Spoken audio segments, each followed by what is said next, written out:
Hi dears, welcome to Malayali's Talks. Hi dears, welcome back to my channel.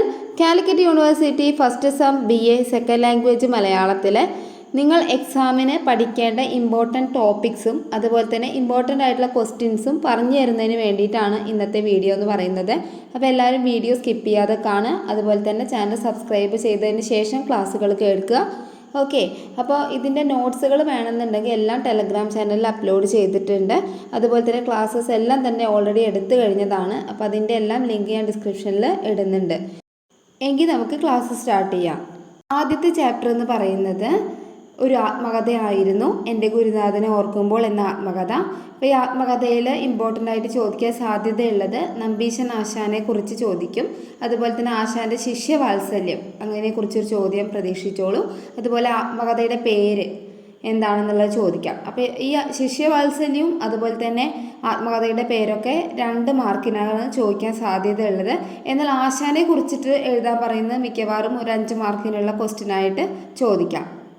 രണ്ടാമത്തെ chapter ഒരു സഞ്ചാര സാഹിത്യ കൃതിയായിരുന്നു, SK പൊറ്റക്കാടിൻ്റെ കിഴവനും ക്രാക്കാത്തുവയും എന്ന് പറഞ്ഞ ഒരു സഞ്ചാര സാഹിത്യ കൃതി. അപ്പോൾ ഈ കൃതിയിൽ ആ ഒരു ക്രാക്കാത്തുവ എന്ന അഗ്നിപർവ്വതത്തെക്കുറിച്ചാണ് ഏറ്റവും കൂടുതൽ ചോദിക്കുക. അത് 5 മാർക്കിനായിരിക്കും ചോദിക്കുക. അതുപോലെ തന്നെ ആ ഒരു കപ്പൽ യാത്രയിൽ കണ്ട സ്ത്രീകളെ കുറിച്ചിട്ട് പിന്നെ ഡക്ക് യാത്രയെക്കുറിച്ച് ഒക്കെ ആയിരിക്കും ചോദിക്കുക. അപ്പോൾ ഇത്രയും കാര്യങ്ങളൊക്കെ ഒന്ന് ശ്രദ്ധിച്ച് വെച്ചോളൂ.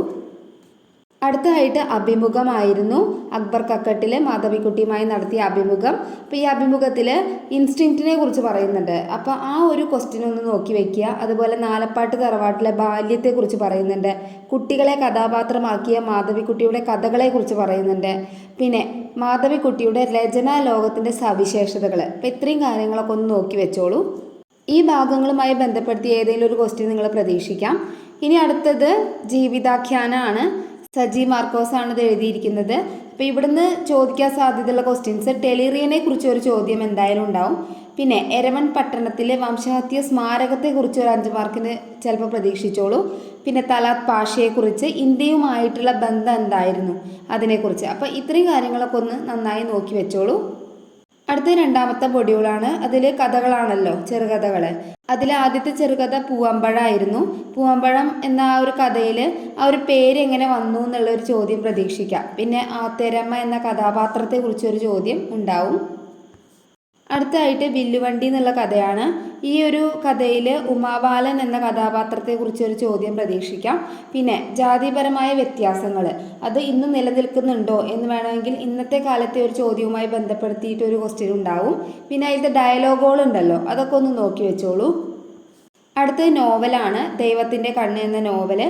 ആ നോവലിൽ അന്ധവിശ്വാസങ്ങളും അനാചാരങ്ങളുടെയൊക്കെ ഒരു ലോകം അത് ആ കുട്ടിയുടെ മനസ്സിലൂടെ എങ്ങനെയാണ് ആവിഷ്കരിക്കുന്നത്.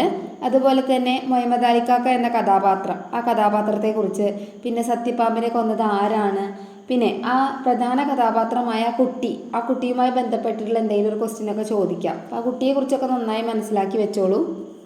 പിന്നെ ആ നോവലിലെ ഒരു ശക്തമായ സ്ത്രീ കഥാപാത്രമായിരുന്നു ആ കുട്ടിയുടെ അമ്മ എന്ന് പറയുന്നത്. അപ്പോൾ ഇത്രയും കാര്യങ്ങൾ ഈ ഒരു ചാപ്റ്ററിൽ നിന്ന് നോക്കിയാൽ മതി. പിന്നെ വരുന്നത് ചിന്താവിഷ്ടയായ സീത എന്ന കവിതയാണ്. ഈ കവിതയിൽ സീതയുടെ ദുഃഖത്തെക്കുറിച്ചാണല്ലോ പറയുന്നത്. അതുപോലെ തന്നെ ലക്ഷ്മണൻ എന്തുകൊണ്ടാണ് സീതയെ പരുഷ വാക്കുകൾ പറഞ്ഞത്, അപ്പം അതുമായി ബന്ധപ്പെട്ട വരികളൊക്കെ ഉണ്ടല്ലോ, അതൊക്കെ ഒന്ന് നോക്കി വയ്ക്കുക.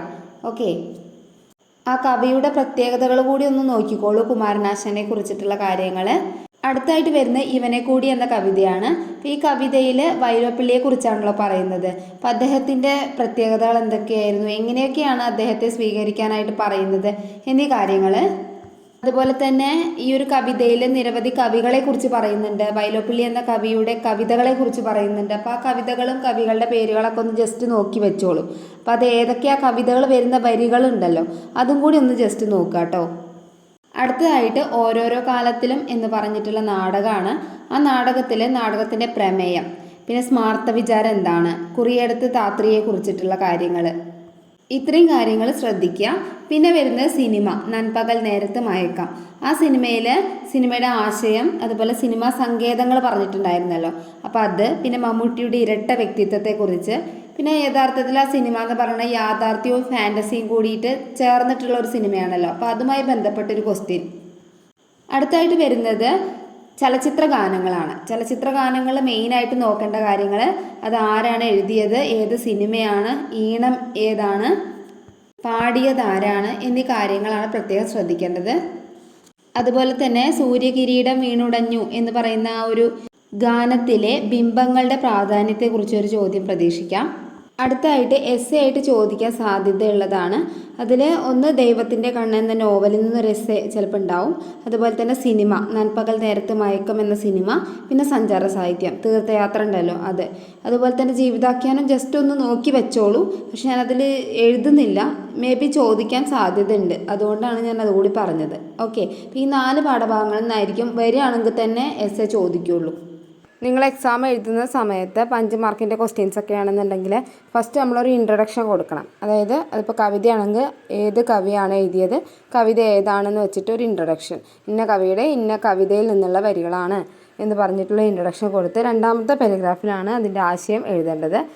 അതിപ്പോൾ 5 മാർക്കിൻ്റെ ആണെങ്കിലും 10 മാർക്കിൻ്റെ ആണെങ്കിലും അങ്ങനെ എഴുതണം. ഓക്കെ, ഇപ്പോൾ മനസ്സിലായില്ലേ എന്തൊക്കെയാണ് ഇമ്പോർട്ടൻറ്റ് പോർഷൻസ് അല്ലെങ്കിൽ ക്വസ്റ്റ്യൻസ് ഏതൊക്കെയാണെന്ന് മനസ്സിലായില്ലേ?